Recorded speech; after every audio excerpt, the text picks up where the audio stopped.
We're joined right now by the head coach of the Los Angeles Lakers, Darvin Ham, checking in on the Travis and Sliwa show. Coach, it's good to have you on the show. Thanks for coming by. Oh, man, thanks for having me. So what's it like? Last time Alan and I saw you, we were up in that room over there. Yeah. You had just been introduced as the Laker coach, and Absolutely. the enthusiasm was coming off everybody. Everybody's very excited. What's it like knowing that you go to work now? Oh, man, it's like a hurry-up and wait scenario, like the way the summer is gone. But I'm happy that we're right here finally.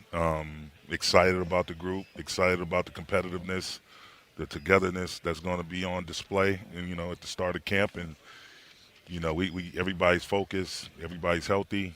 We have a couple of guys that got a little bit of bumps and bruises, but for the most part, we're intact. And I'm just excited, man. I can't wait. Coach, what's the goal for training camp and preseason? By the time you get to opening night, you're up in San Francisco taking on the Golden State Warriors.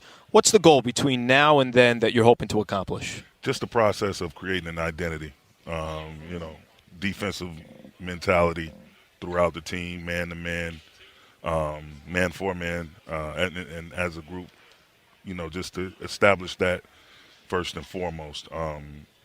We have a highly competitive group that we put together, Rob and myself, and I'm just looking forward to just, playing fast, playing physical, playing free, and again, everything starting on the defensive end and building its way back down to the offensive end. So just creating that identity from day one all the way throughout. So once we do get to opening night, we'll have our roles established, we'll have our rotation, and that's what training camp is for. Guys are going to compete for minutes, and we're going to make sure we maintain that competitive nature. How much of that is you communicating your vision for what you want, and how much of it is in implementing the vision that you want when you get started later today? Because you can tell me one thing, but when it comes time to go, and I was like, oh, that's what you mean. What's the difference between those two things? I think just when you see the way we do our defensive breakdowns, the tone throughout practice is going to be a defensive-minded tone. And pick and roll shell drills, regular shell drills, transition defensive drills, the type of drills that we implement, the type of things that we stress and emphasize when we do, have our scrimmages, inter-squad scrimmages. And I just think the guys feel it already. We've had a great summer. Our coaching staff has done a phenomenal job getting these guys brought up to speed as much as they possibly can in terms of the way we're going to play. And they already know if you don't guard, it's going to be hard for you to get minutes. So you got to be able to guard, you got to be able to defend, and that's the biggest thing we're going to hang our hat on. Coach Darvin Ham takes some time to join us here on the Travis and Sliwa show. Coach, just so you know, Travis never played defense in open pickup, so I think he would. I stay in between the three-point lines, Coach. I don't go anywhere below either three-point line. That's my and credo. Jogging is sprinting. He's allergic to the paint. I don't think I would have had a great deal of success playing for Coach Ham. I don't think so. I don't think so. That may have been something you wouldn't have enjoyed. Absolutely. Coach, yesterday Russ got a chance to talk to Adrian Wojnarowski of ESPN. Says, I'm all in on whatever it takes for this team to win. I'm just curious to get your thoughts here on the process. Is it where are you now? Is it complete open competition on that backcourt? Is it Dennis Schroeder came in, Russ is obviously here, Patrick Beverley, you got Kendrick Nunn, hopefully healthy. How do you envision that backcourt, and is this part of the process of figuring out what to do in that backcourt? Absolutely. We're going to have a variety of combinations, and again, you get able-bodied players who are all competitors, and let them duke it out, so to speak.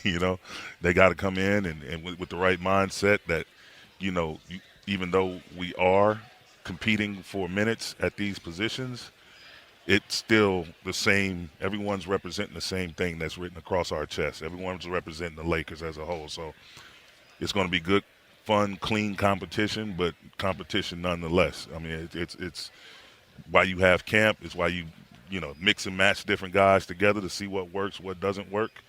And that'll be at the top of the list, figuring out the backcourt.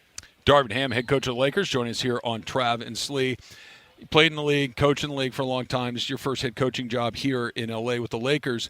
Have you gotten the sense of what that means? Not being the head coach necessarily, but like you just said, playing for the name on the front of your chest, that the Lakers are different than a bunch of these other teams, that all the little things that may happen everywhere else kind of go by. Here in Lakerland, it's a big deal. Everything that happens here is a big deal. Have you noticed that, and how do you deal with it? I just think you stay true to your core values and principles.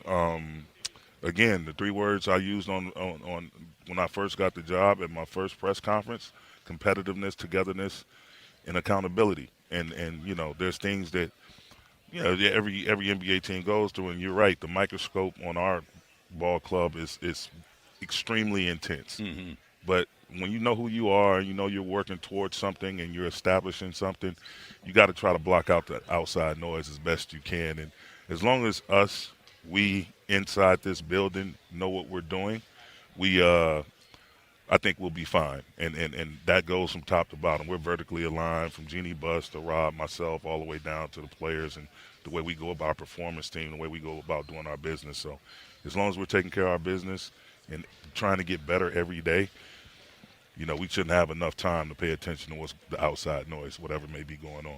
Coach, final one. A healthy Anthony Davis this year. What do you expect if Anthony Davis is given 65, 70 games? How close do you think of what he was a couple years ago when he was healthy you can get back? I think a ton. I mean, he's chomping at the bit to get going, and we get that amount of games out of him. I can see him easily being involved in MVP conversations. He's shown it before, time and time again. It's unfortunate that he's missed so much time over the course of the last 2 years, but we have him healthy. We're going to do everything in our power to be efficient with him and the others to make sure we're getting in, doing our work, and not putting any unnecessary strain or stress on his body that may make him vulnerable to injury. So he's at the core of this. Like, we're not going to have much success if we don't have Anthony available. And we're going to ride him. He's going to be our go-to guy as well. You know, Brown is going to be great. Russ is going to have a much, much better season.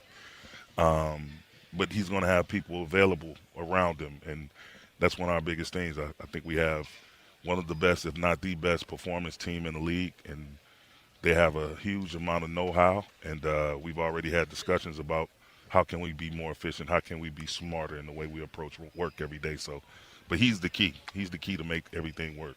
Darvin Ham, the head coach of the Lakers. Coach, thanks for stopping by. Thank you, Coach. Appreciate it. Thank All you. right. Thank you. You got it.